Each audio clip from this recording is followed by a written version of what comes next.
What's up, guys? We're gonna go into our single arm kettlebell deadlift movement breakdown. So everything from the two-handed deadlift stays the same, exactly the same. So I'll stand up and square up, right?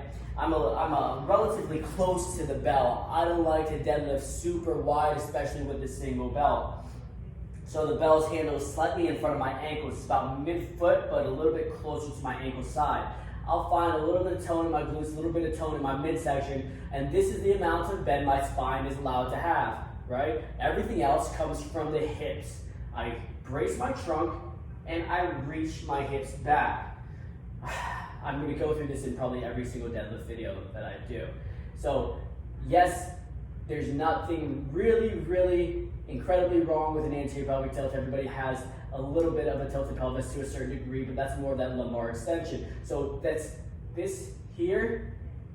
If that's not what your neutral is, so if you tone your glute and tone your abs, that's what your neutral is going to be for this lift.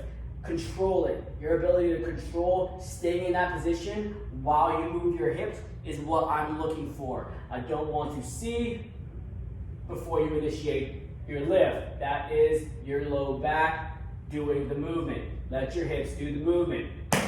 Hit your stomach if you have to. I do it often. Hit your stomach, take a breath in, brace your trunk, chop your hips, whatever you gotta do to get back into your hinge, get back there. Long spine.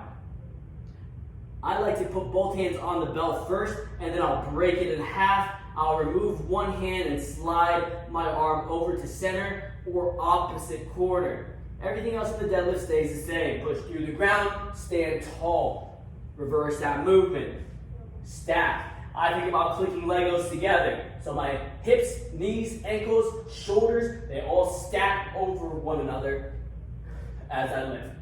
And down. And show you what I mean from the side, from the front. Same. Brace, chop. Hips go back because chest down. Chest goes down because hips back. Chop. Let's get it. You can break. You don't have to break if you can feel that tension wind up. Either way, wind up the tension. Slide over. Brace. Push through the ground to stand.